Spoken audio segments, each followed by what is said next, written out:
পেহেলগাঁও হামলার পাল্টা অপারেশন সিঁদুর। পাক অধিকৃত কাশ্মীরের পাশাপাশি হামলা চলেছে পাকিস্তানের একাধিক জঙ্গি ঘাঁটিতে।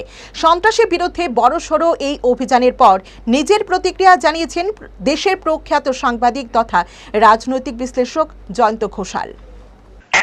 একটা করে জঙ্গি ঘাঁটিকে চিহ্নিত করে নীরবে নিস্তব্ধভাবে একটা প্রক্রিয়া চালু করা হয়েছে।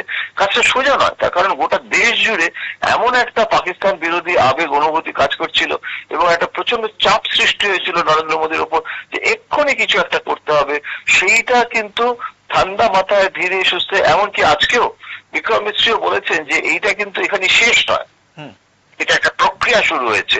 সেই কারণে সংবাদ বৈঠকে প্রশ্নোত্তর পর্বটা আমরা নিচ্ছি না, আমরা আরো আপডেট দেব। তার ফলে আরেকটা সম্ভাবনা দেখা দিয়েছে যে এইটা যেটা হলো এটা কিন্তু বিগিনিং অফ দ্য বিগিনিং, মানে এটা কিন্তু এমন নয় যে এখানে শেষ হয়ে গেল। পাকিস্তানের প্রতিক্রিয়াটা দেখার জন্য একটু অপেক্ষা করা হচ্ছে। পাকিস্তান এটার প্রত্যাঘাত করার মতো, পাল্টা প্রত্যাঘাত করার মতো পরিস্থিতিতে নেই। পাকিস্তানের অর্থনৈতিক অবস্থা বিপর্যস্ত, পাকিস্তান তার বাজেটটা পর্যন্ত করতে পারে না, এমন একটা অবস্থা।